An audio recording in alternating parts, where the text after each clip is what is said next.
Paulo está dizendo: ninguém pode lançar outro fundamento além do que foi posto, o qual é Jesus Cristo. Quem é a pedra? Jesus Cristo. Contudo, se alguém que edifica sobre o fundamento é ouro, prata, pedras preciosas, madeira, feno e palha, manifesta se tornará a obra de cada um, pois o dia demonstrará, porque está sendo revelada pelo fogo, e qual seja a obra de cada um, o próprio fogo provará. Amém? Então, a gente vê nesse versículo de 1 Coríntios, capítulo 3, que o fundamento é Cristo. Isaías também fala que Cristo é a pedra, a pedra, agora me fugiu a palavra. A pedra angular. Então, a gente sabe que eu destaquei hoje, irmãos, porque às vezes nós pensamos que a vitória da igreja, a existência da igreja, vem de alguma forma através dos homens, ou através do poder que o homem tem dos seus talentos, dos seus dons. Mas a vitória da igreja, a vitória do povo de Deus, a certeza de que o inferno não avança no terreno da igreja, é que Jesus é o fundamento, é a fundação da igreja de Cristo. Então, por que eu estou dizendo isso? Porque se você estiver na igreja, se você estiver no fundamento que é Cristo, o texto está afirmando para mim e para você: as portas do inferno não prevalecerão contra nós. Então, quando eu coloco a minha fé em Cristo, quando eu coloco a minha fé em Jesus, quando eu entendo que a igreja é Jesus, que o resultado da minha vitória não vem das minhas forças, não vem do homem, não vem da minha capacidade, eu sei que a minha vitória é garantida. Por quê? Porque eu estou firmado na rocha que é Cristo. Foi cantado aqui no início, no primeiro hino do louvor, ministrou no meu coração, né, que nós declaramos aqui algumas vitórias, né? Nós declaramos aqui algumas dimensões de vitória: vitória espiritual, vitória material, né, por meio da canção. Mas todas essas vitórias, irmãos, só podem ser alcançadas se eu e você estivermos firmados em Cristo, se a nossa fé estiver bem colocada em Cristo. Então, por isso que ele diz: também eu te digo, tu és Pedro, e sobre esta pedra edificarei a minha igreja, e as portas do inferno, olha para isso, não prevalecerão contra ela. Não prevalecerão contra ela. Sabe então qual que é a garantia da vitória da Igreja Missão e das igrejas que estão estabelecidas por Deus na terra, nessa cidade? É Jesus. Jesus é a razão de nós termos vitória. Jesus é a razão de nós estarmos aqui. Ele é o fundamento da nossa fé. Talvez você entrou aqui hoje um pouco preocupado, pensando como que você vai resolver, como que você vai fazer. Na verdade, você não tem às vezes saída e você não tem soluções. Você não sabe como resolver. Mas o teu Deus, aquele que você colocou a tua fé, tem saída, tem solução, tem jeito, tem forma, pois Ele é o Cristo da igreja. E se você está firmado nesse Cristo, pode ter certeza, as portas do inferno não prevalecerão contra você. Sabe, irmãos, isso aqui é uma palavra de consolo, é uma palavra para a gente entender o seguinte: o inferno não vai avançar as suas portas contra mim. O inferno não vai avançar as suas portas contra a minha família. Porque, irmão, se tem uma coisa que nós estamos sentindo na pele nesses últimos dias, é o medo. É o medo que nos apavora todos os dias. O medo em relação à vida, o medo em relação ao trabalho, o medo em relação aos nossos filhos, o medo em relação ao futuro. Mas nós precisamos entender, irmão, que se a gente estiver em cima da rocha, se os nossos pés estiverem em cima da rocha, pode ter tempestade lá, pode ter furacão, pode ter mar revoltado, pode ter vento, pode ter o que for. Se você estiver com o pé na rocha, você vai permanecer firme para a glória de Deus, porque as portas do inferno não prevalecerão contra a igreja. Então há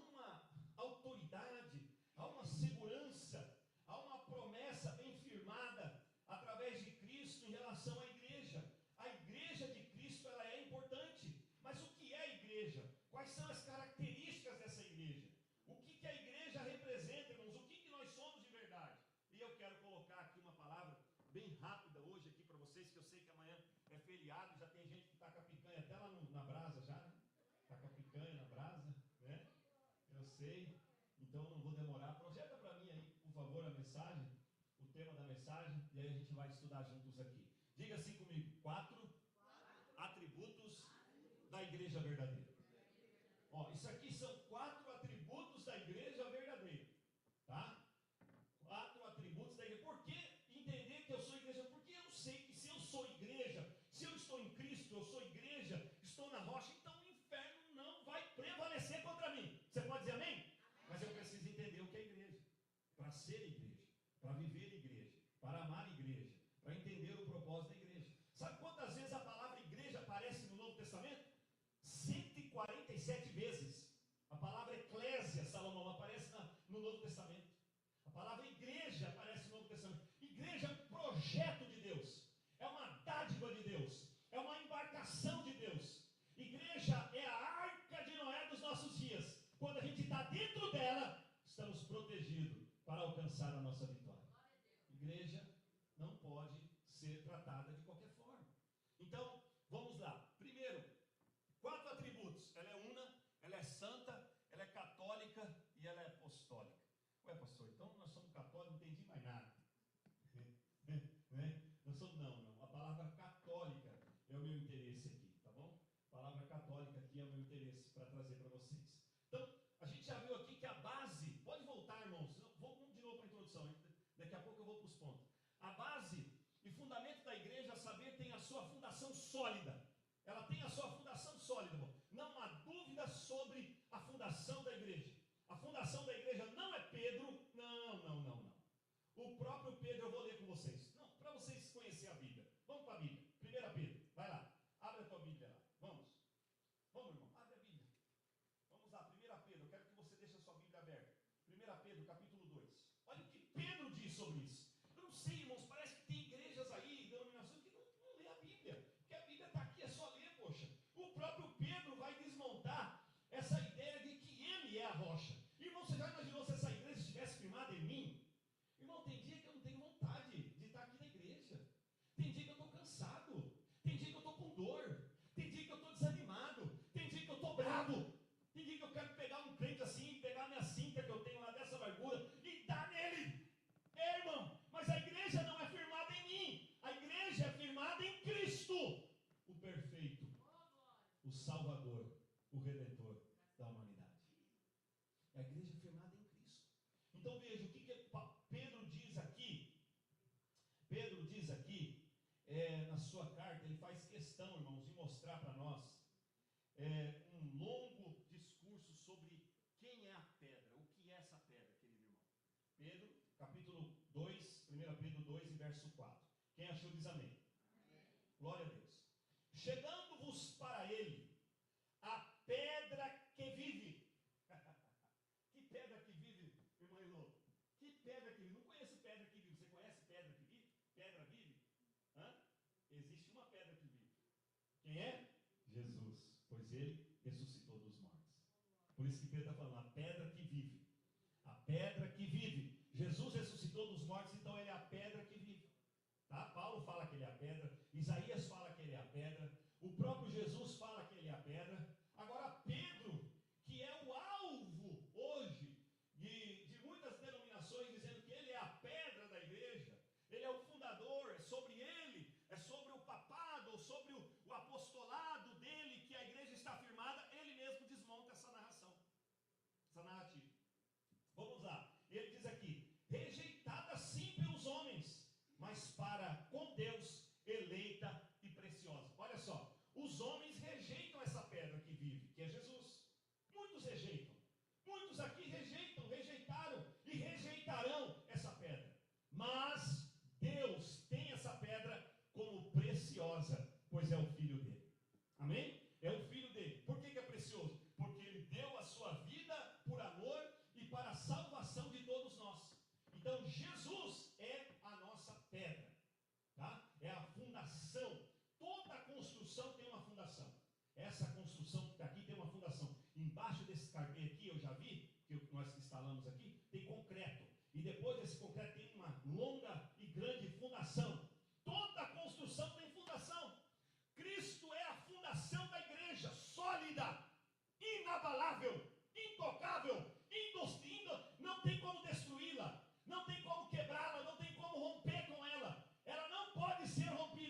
quê? Porque é o próprio Jesus Todo-Poderoso que é o Senhor da igreja. Amém? Então vocês têm um fundamento, eu tenho um fundamento muito forte. Mas vamos ver o que Pedro diz. Também vós, mesmo, como pedras que vivem, sois edificado, casa espiritual, para serem sacerdócio santo, a fim de oferecer sacrifícios espirituais agradáveis a Deus por intermédio de Jesus Cristo. Olha o que ele diz. Agora nós também somos pequenas pedras. Somos pedras. Pedras por quê? Porque somos sacrifício. Porque somos sacrifício? Porque somos altar de Deus. Porque vivemos para adorar a Deus, para fazer sacrifício a Deus. E ele está dizendo aqui para mim e para você, olha, agora edificados casa espiritual, para sermos o quê? Sacerdócio santo. Então nós somos sacerdócio santo, por quê? Porque oferecemos sacrifício a Deus naquilo que Deus merece, através do quê? Através de Jesus, amém? Através de Jesus. Então, o nosso sacrifício aqui, irmãos, olha só que interessante. Irmãos, eu estava lendo algo essa semana sobre a questão de Jesus, a sua plena, satisfatória eficácia, redenção e salvação da humanidade. E aí depois vem o Espírito Santo, né? Que o próprio Jesus envia. Eu vos enviarei outro, que é o Consolador. Ele está aqui conosco. Você sabia, irmãos, que se ele não estivesse aqui conosco, se nós não estivéssemos com a presença de Jesus e com o Espírito Santo, o nosso culto, irmão Todinho, não seria nem sequer agradável a Deus. Mas como Jesus está aqui, e o Espírito Santo está aqui, e ele vem para manifestar a sua graça, nos abençoar, nos fortalecer, nos dar graça para louvar, então o nosso louvor e sacrifício sobe ao trono de Deus, e as mãos de Deus estão estendidas sobre nós. Amém? Então veja, irmãos, olha o que o texto diz. Também vós mesmos, pedra agora aqui. Por isso está escrito, por isso está na escritura: eis que ponho em Sião uma pedra angular, eleita, preciosa, a quem nela crer não será de modo algum envergonhado. Está em Isaías 28:16. Irmão, eu não sei você, mas isso aqui me alegra o meu coração. Se o meu coração estiver em Cristo, se a minha fé estiver em Cristo, eu não serei envergonhado. Você não será envergonhado. Talvez você entrou aqui hoje preocupado, com medo, sem saber o que fazer. Se a tua fé está em Cristo, se você é filho de Deus, filho, não só criatura, pode ter certeza, você não será envergonhado, porque você está em Cristo. Amém? Você está em Cristo. Essa igreja não será envergonhada. Esse povo não será envergonhado. Para vós outros, portanto, o que credes é preciosidade, mas para os descrentes, a pedra que os construtores rejeitaram, essa veio ser a principal pedra angular. Irmão, por incrível que pareça, ainda assim, Jesus sendo a pedra angular, a pedra perfeita, a pedra preciosa para Deus, ainda assim é rejeitada pelos construtores. Ela é abandonada, ela é tirada. Se não vejamos os nossos dias e a nossa sociedade. Pedra de tropeço e rocha de ofensa, são esses os que tropeçam na palavra, sendo desobedientes, para o que também foram postos. Vós, porém, sois raça eleita, sacerdócio real, nação santa, povo de propriedade exclusiva de Deus, a fim de proclamarmos as virtudes daquele que vos chamou das trevas para a sua maravilhosa luz. Amém? Você pode ler comigo esse versículo, toda a igreja, lendo com alto e bom som, para a gente não esquecer desse texto tão importante que diz respeito a nós, diz respeito a você. Vamos lá, 1, 2, 3. Mas vós sois a geração eleita, o sacerdócio real, a nação santa, o povo adquirido, para que anuncieis a virtude daquele que vos chamou das trevas para a maravilhosa luz. Você pode dizer glória a Deus? É isso que nós somos, irmãos. É isso que nós somos. Somos sacerdócio de Cristo. Amém? Então, aqui a gente Cristo é essa rocha sólida, tá? Insubstituível, inigualável, que é Jesus Cristo. No Velho Testamento, entretanto, irmãos, não existia o modelo da igreja, né? Mas existem algumas analogias para ilustrar a igreja. Como, por exemplo, Noé, que Deus usou para dar uma sentença ao mundo, seria destruído com a água. Noé, porém, foi chamado para fora. Gênesis 13, 18. E aqui eu coloco chamado para fora, por quê? Porque esse é o significado da palavra eclésia. O significado da palavra igreja. Igreja, diga aqui assim comigo, igreja significa chamado para fora. Para fora de onde? Para fora do mundo. Nós somos chamados para fora do mundo. Igreja não tem pacto, não tem sociedade, não tem comunhão, não tem vida com o mundo. Igreja não é do mundo e das práticas do mundo. Igreja é chamado para fora. Por isso que Noé foi chamado para fora. Outro exemplo é o chamado de Abraão, que foi chamado para fora. Para fora da onde? Para fora da casa dos seus pais. Joga para mim, por favor, Hebreus 11 e 8. Hebreus 11 e 8. Então Abraão é outro exemplo. Ele foi chamado, Deus diz assim: sai do meio da tua parentela e vai para a terra que eu te mostrarei. Então a igreja é chamado para fora. Nós somos chamados para fora. Nós não temos vínculo com o mundo. Nós não temos sociedade. Nós não temos vida com o mundo. Pela fé, Abraão, sendo chamado, obedeceu, indo para um lugar que havia de receber por herança, e saiu sem saber para onde ia. Irmãos, toda vez que Deus salva alguém, esse alguém está em movimento. Para onde? Para fora. Para fora dos relacionamentos mundanos, para fora de uma vida de pecado, para fora de uma vida de rebeldia, de desobediência. Ele sai para fora. Esse é o significado da igreja, tá? Moisés conduziu figuradamente a congregação de Israel, né? Ele conduziu a congregação de Israel fora da onde? Quem lembra? Quem lembra onde Moisés conduziu? Quem lembra? Vamos ver se vocês estão muito bem. Quem? Do Egito. O que o Egito significa? O que o Egito tipifica na Bíblia? O mundo. Tipifica o mundo. Toda vez que você lê Egito no Novo e no Velho Testamento, tipifica o mundo, né? O mundo pagão, o mundo da idolatria. Então, Moisés tirou esse povo do Egito, saiu para fora. Saiu para fora. Deixa eu te dizer uma coisa, irmãos, aqui importante. A verdadeira igreja não está associada, não está vivendo com esse mundo. O próprio apóstolo João explica muito bem isso nas suas epístolas, primeira, segunda e terceira epístola. Quem ama o mundo, o amor do Pai não está nele. A verdadeira igreja não tem vínculo, não tem nenhum tipo de convivência com o mundo. Ele se distancia das práticas mundanas. Não quer dizer que você vai sair daqui. Você vive no mundo, você habita aqui, você é um peregrino aqui, você está de passagem. Mas o mundo não pode ser agora a sua morada, o seu prazer, não pode ser o seu sossego, não pode ser a sua busca. Não, o cristão, a igreja verdadeira, ela sai do mundo, ela foi chamada para fora. Olha aqui, a inauguração da igreja no dia do Pentecoste, tá? Jesus, ele é aquele que é a solidez da igreja, é a base da igreja. E a inauguração da igreja se dá em Atos capítulo 2. O que aconteceu com eles? Eles saíram para fora. Eles estavam dentro de uma casa, orando, o Espírito Santo veio, e de repente eles saem daquela casa, né? E nunca mais aqueles homens se tornaram os mesmos. Por quê? Porque eles eram homens chamados para fora da onde? Para fora de um mundo pecaminoso. Irmãos, eu fico assim às vezes chateado, porque às vezes nós não percebemos, mas nós trazemos o mundo para dentro da igreja.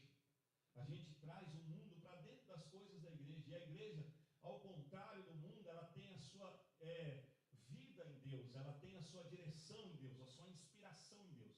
Nós não precisamos nos inspirar no mundo, nós precisamos inspirar em Deus para ser luz para o mundo. Vocês entendem? A igreja foi chamada para ser luz do mundo. Vocês são o sal da terra, Jesus disse. Vocês são a luz do mundo. Aí a gente pega e vai imitar o mundo, fazer o que o mundo faz. Aí a gente não consegue ser luz para o mundo.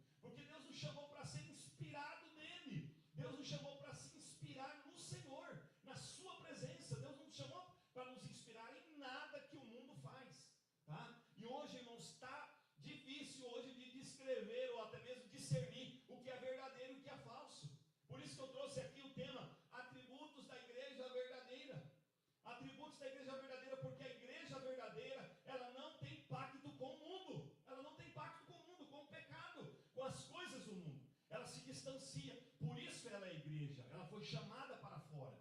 Tá? E aqui eu não estou falando só de uma vida religiosa, né? De uma vida de aparência, de piedade. Estou falando de uma vida de fé. Uma vida de fé e de exemplo e de temor a Deus. Veja Abraão, irmãos. Por que Abraão é o pai da fé? Por que Abraão é um homem de fé? Porque Abraão, irmão, sem igreja, sem pastor, sem líder, sem nada, ouviu a voz de Deus, obedeceu a voz de Deus, saiu do meio da sua parentela. Se você estudar um pouquinho a parentela de Abraão, eram todos idólatras.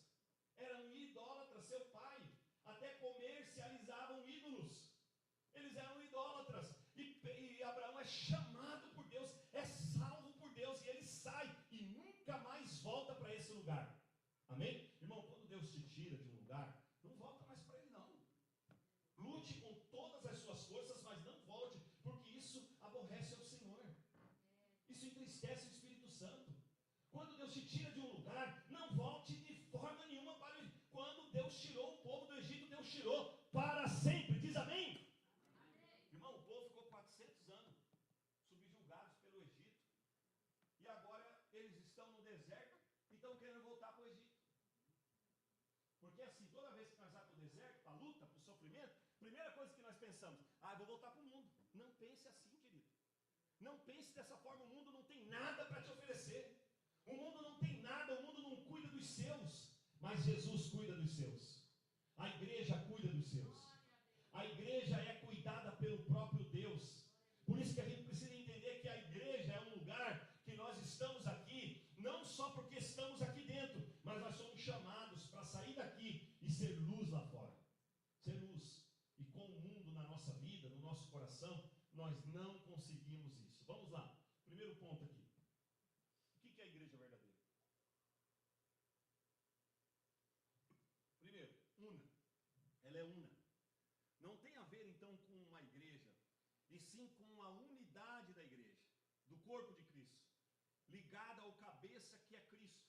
Então a igreja é una por isso, né?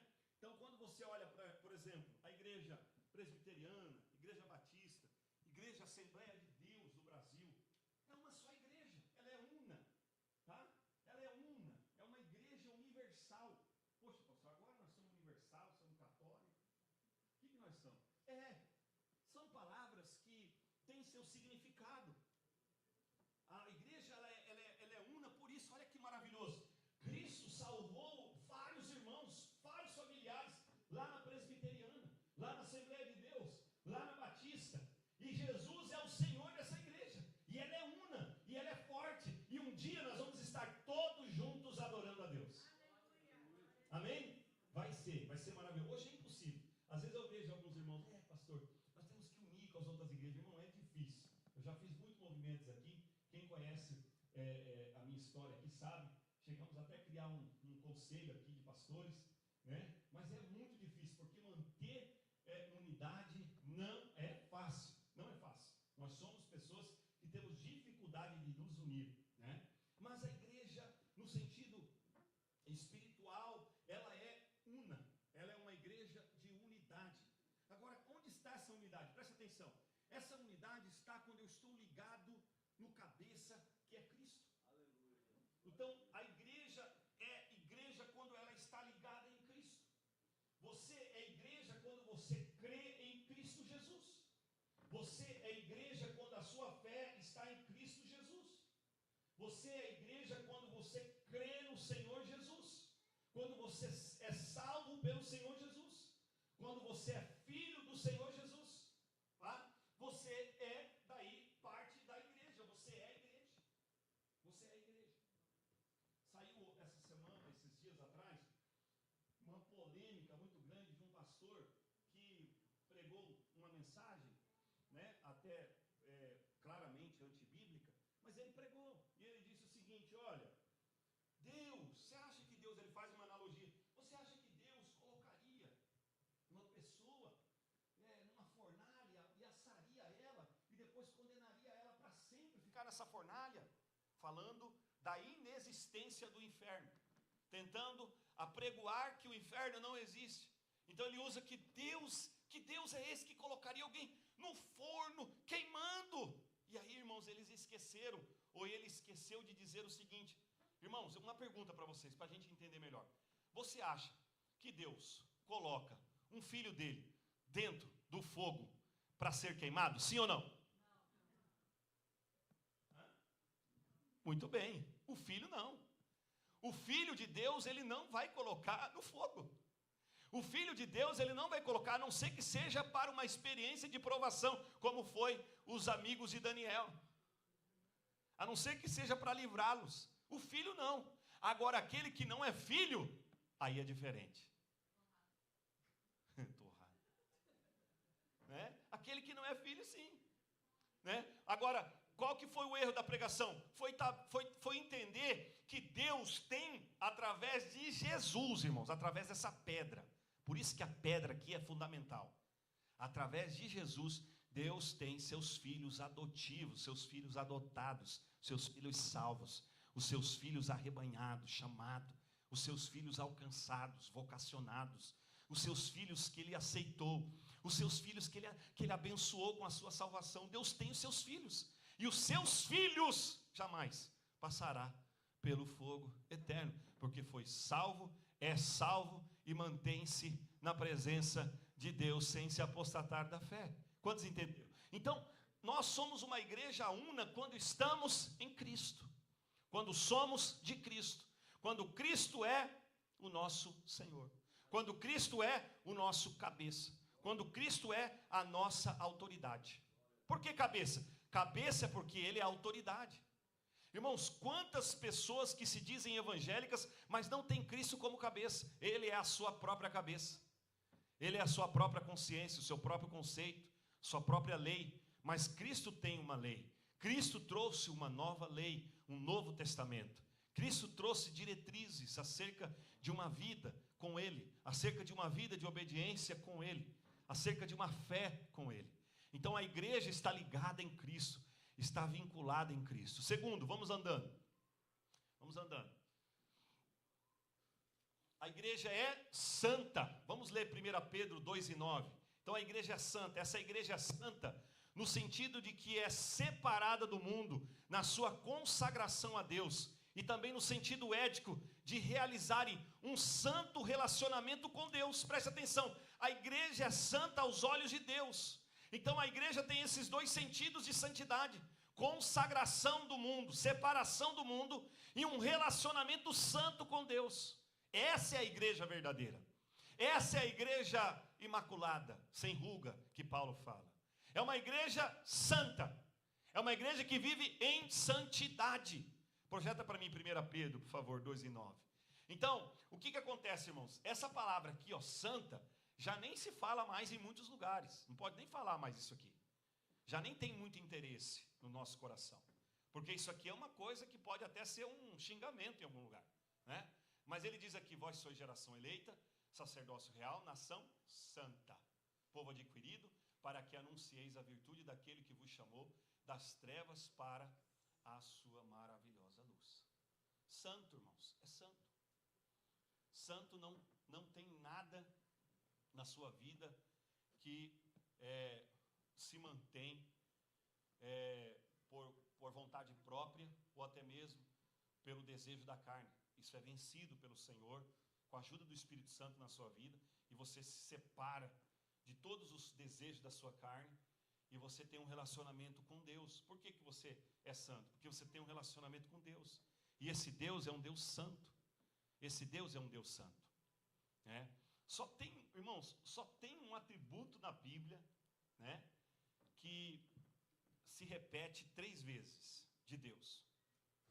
3 vezes. Está em Isaías capítulo 6. Só tem um atributo. Quando ele diz assim: santo, santo, santo. Não está na Bíblia amor, amor, amor. Não, mas está santo, santo, santo. Porque Deus é santo, essa é a característica. É o atributo de Deus. E logo é o atributo da igreja. Consequentemente, é o atributo da igreja. Nós somos santos porque Ele nos santificou, porque Ele nos santifica por meio da sua palavra. Como que eu fico santo, pastor? Como que eu me santifico? Por meio da palavra de Deus, por meio de oração, por meio de santidade, abnegação, renúncia, por meio de cuidado. Irmãos, nós temos que ter cuidado com tudo na nossa vida. Irmãos, atenção, tudo é importante. Essa conversa não tem nada a ver, irmãos, isso é conversa do diabo. Isso é uma cartilha que o diabo escreveu, não tem nada a ver, lá no inferno existe. Não tem nada a ver, isso é coisa de Satanás. Não existe essa conversa. Tudo é importante para Deus. Cada detalhe, cada aspecto da nossa vida. O que nós vemos, o que nós comemos, o que nós bebemos. Sim, olhe na Bíblia. O que nós escutamos. Sim, irmãos, tudo isso faz parte da santificação da nossa vida. Ou você acha que santificação é você ir lá na tua casa, tomar um banho, né? Colocar uma roupa branca e ficar o dia inteiro santificado. Não. Santidade é algo dentro de você. São decisões diárias. São com uma conduta diária da sua vida e dos seus pensamentos, lutando contra a sua carne, lutando contra esse mundo, lutando com aquilo que está sendo oferecido para mim e para você todo dia. Santidade. Irmão, se tem uma coisa que Deus se agrada, é a santidade. Se tem uma coisa que traz milagre, é a santidade. Lembra que Josué disse, eu gosto daquela expressão, santificai-vos porque amanhã o Senhor fará maravilhas no meio de vós. Ele não diz assim, olha, vem amanhã e traz uma grande oferta, que amanhã Deus vai fazer maravilha no meio de vocês. Não, só diz o seguinte, santifica-te. Então a gente precisa santificar os nossos olhos. Quando você vai para o livro de Apocalipse, vamos comigo, vem cá, vamos lá para a gente ler.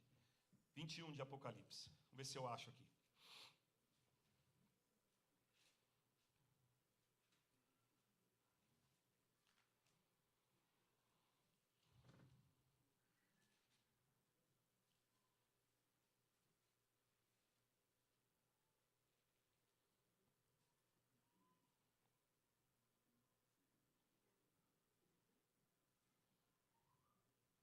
Vamos lá. Apocalipse 22, verso de número 14. 22, verso de número 14. Quem gosta de Bíblia diz amém. Amém. Eu estou fazendo um culto hoje de ensino aqui, irmãos, porque, né, vou aproveitar, vamos ser estratégico também. Vamos ter estratégia. Olha o que diz. Bem-aventurado aqueles que lavam as suas vestiduras no sangue do Cordeiro, para que lhes assista o direito à árvore da vida, e entrem na cidade pelas portas. Só tem uma forma de entrar na cidade, irmão, de Deus. Pelas portas. Pular o muro não vai adiantar. Ninguém vai conseguir furar a fila. Mas olha, ficarão de fora os cães, feiticeiros, os impuros, os assassinos, idólatras, e todo aquele que ama a prática, a mentira. Eu, Jesus, enviei o meu anjo para testificar essas coisas às igrejas. Eu sou a raiz e a geração de Davi, a brilhante estrela da manhã. O Espírito e a noiva dizem, vem. Aquele que ouve diz, aquele que tem sede, venha. E quem quiser, receba da graça da água da vida. Amém? Então, olha o que ele diz aqui, irmãos. Ele diz que algumas pessoas, ou algumas atitudes, deixarão, serão critérios para entrar nos portões. Para entrar nos portões.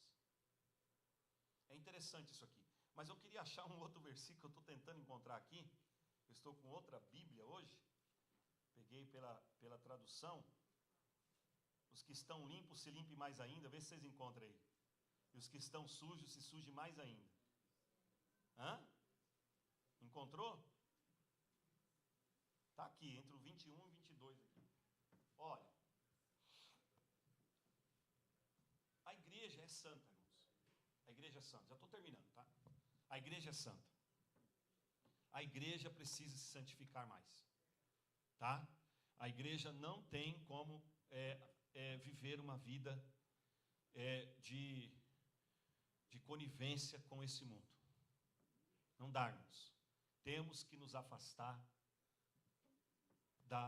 desse mundo. Obrigado, queridos. Quem é injusto, faça injustiça ainda. E quem está sujo, suje-se ainda. Isso aqui está falando de santidade. E quem é justo, faça justiça ainda. E quem é santo, seja santificado ainda. Irmãos, essas são as sagradas escrituras. A igreja foi chamada para viver uma vida de santificação diária, de conduta de santidade. Tá, irmãos? Tem muita coisa que está ferindo a santidade das nossas vidas. Tem muita coisa que está tirando as nossas vidas do lugar que Deus nos chamou para estar, que é na sua presença, em santidade. Tá? Muito cuidado a isso, irmão. Muito cuidado a isso. Tá? Quando a gente despreza a palavra de Deus, quando a gente começa a viver uma vida dúbia, uma vida no mundo, uma vida na igreja, a gente não passa a ser santa aos olhos de Deus.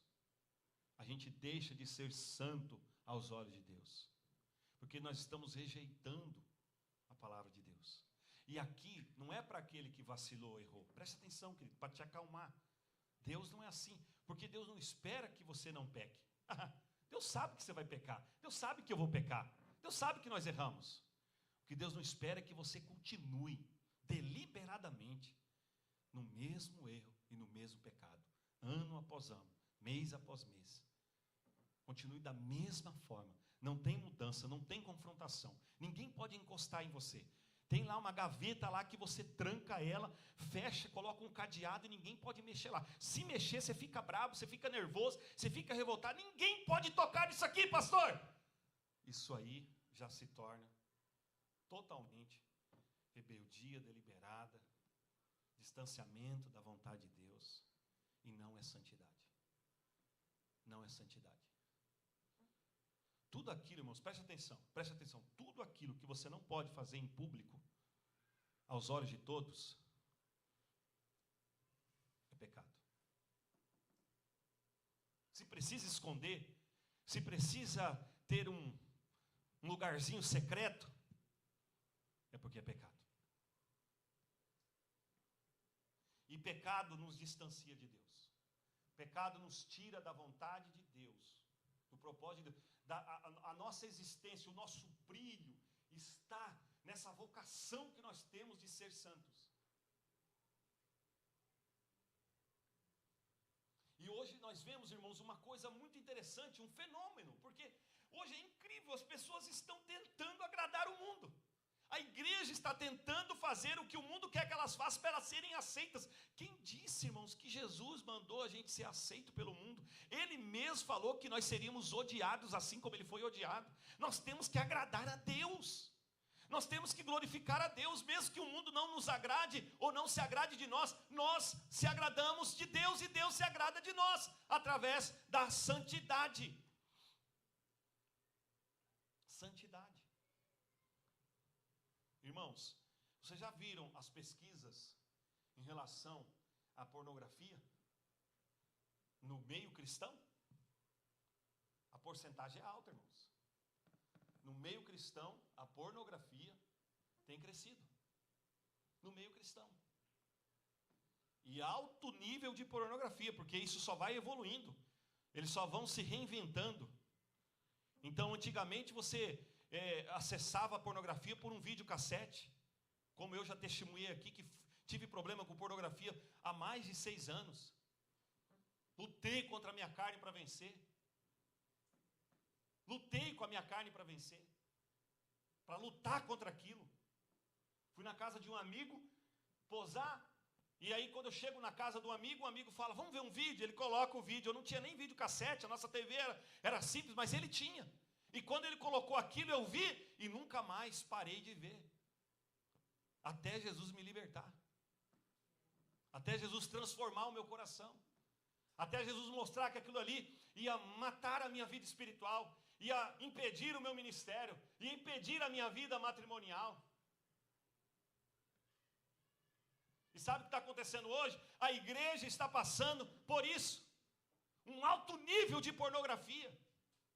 Nas redes sociais, na internet, homens e mulheres presos, não é só uma mulher não, não é só homem não, é mulher também, presos pela pornografia. Isso não é santidade. Aí você fala, pastor, o que isso gera na minha vida? Gera muitas maldições, janelas abertas para o diabo, abertura para Satanás ferir você, ferir a tua família.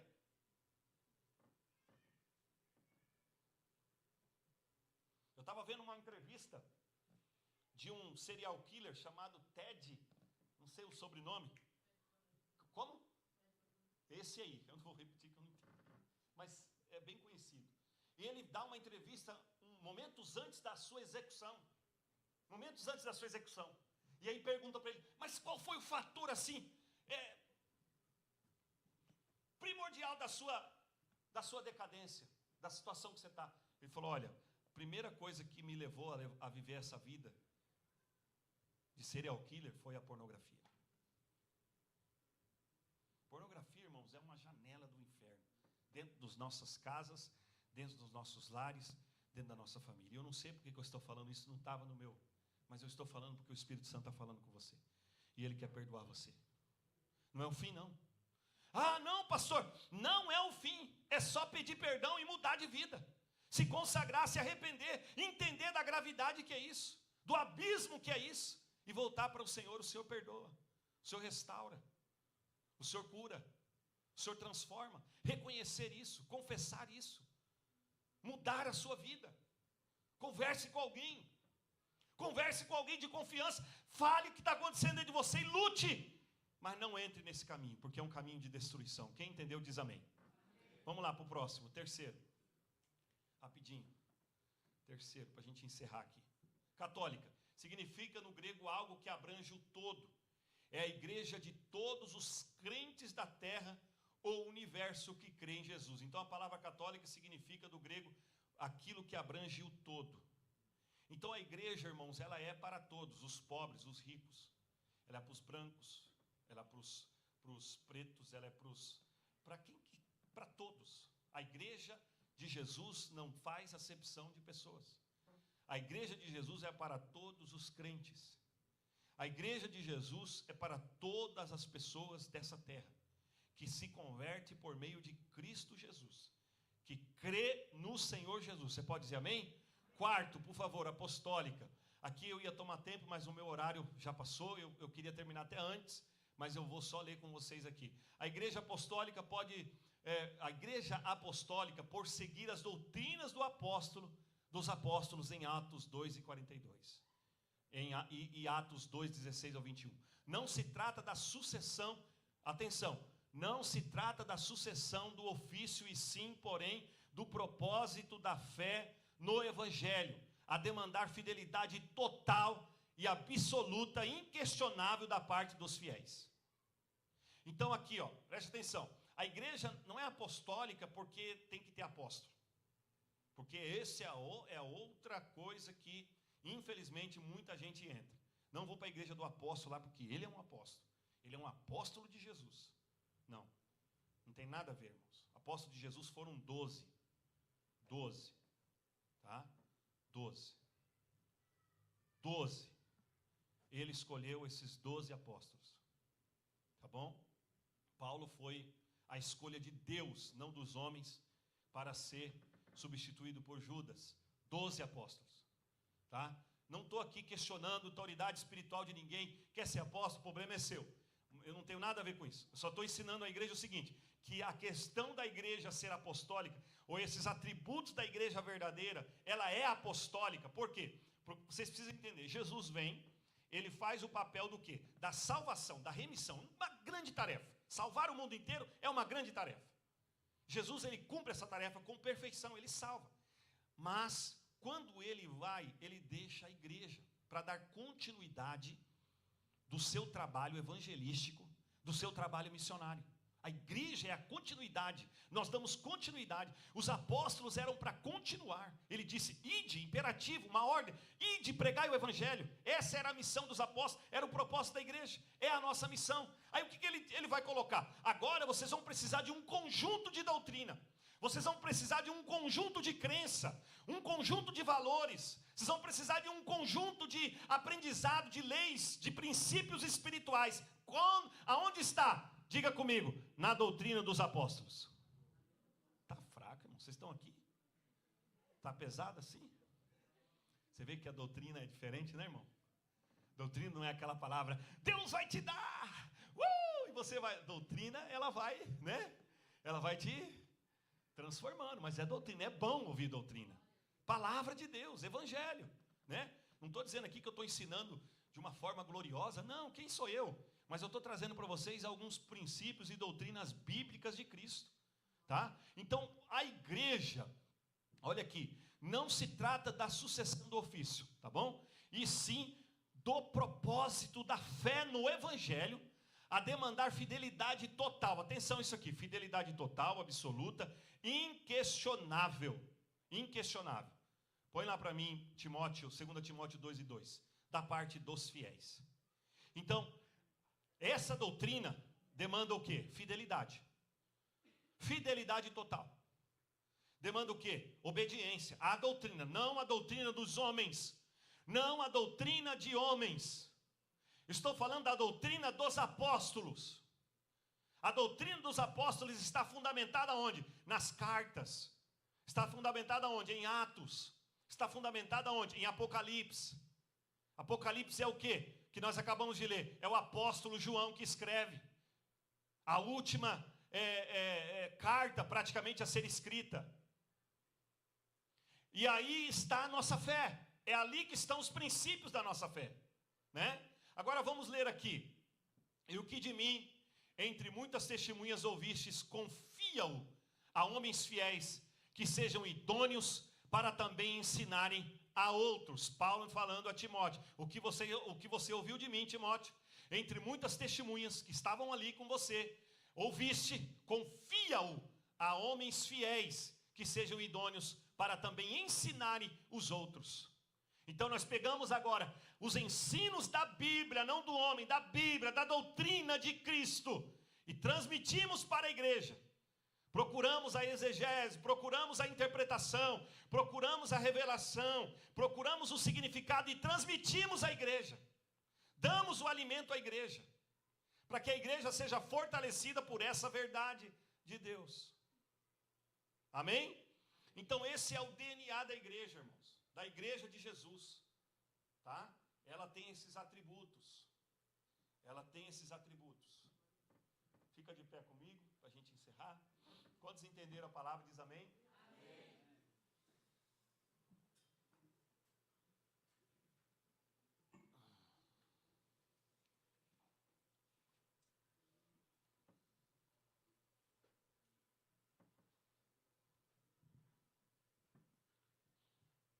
Esses atributos, então, são o verdadeiro DNA da igreja de Jesus.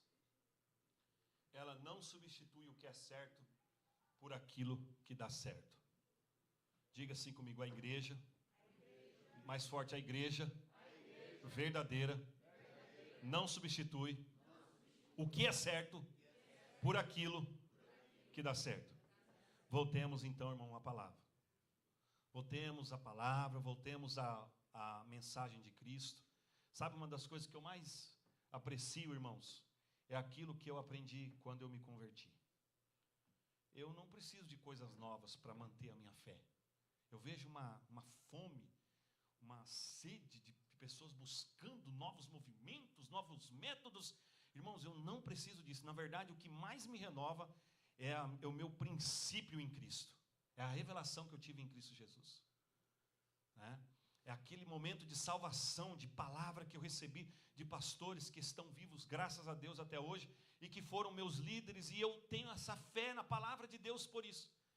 Você e eu temos que ter a mesma atitude, irmãos. Olhar para a palavra de Deus, de uma forma que ela mude o nosso coração. Não vamos complicar aquilo que Deus descomplicou. Não vamos estragar aquilo que Deus já renovou na nossa vida, que é o conhecimento da palavra de Deus. Tá bom? O conhecimento da palavra de Deus. Eu quero orar com você e por você. Se você puder, feche os seus olhos e nós vamos orar. Pai bendito e poderoso, essa é a sua igreja. Ela foi comprada, remida, lavada no seu sangue. Ela foi, Senhor, justificada por ti.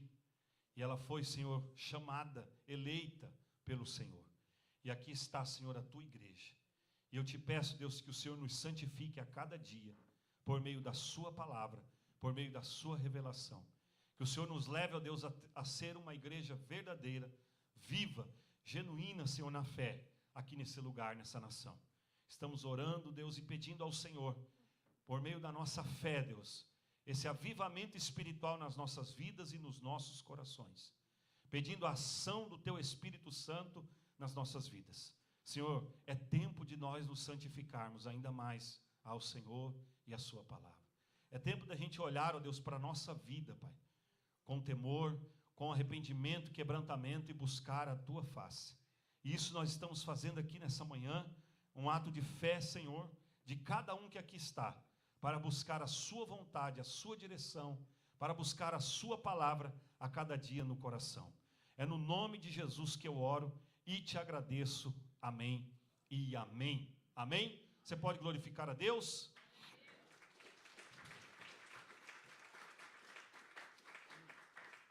Vamos ficar, irmãos, como eu disse, no próximo domingo, nós temos a ceia. Procure entender como vai funcionar, venha preparado, que vai ser uma grande bênção e comunhão que nós vamos ter aqui. Diga assim comigo: a vitória é nossa. No nome de Jesus. Diga assim: a vitória é nossa. No nome de Jesus. Diga: se Deus é por nós, quem será contra nós? Diga: agindo Deus, quem impedirá? Estende a sua mão, que o amor de Deus, a graça de nosso Senhor e Salvador Jesus Cristo e as doces consolações do Espírito Santo seja com todos vocês e todos.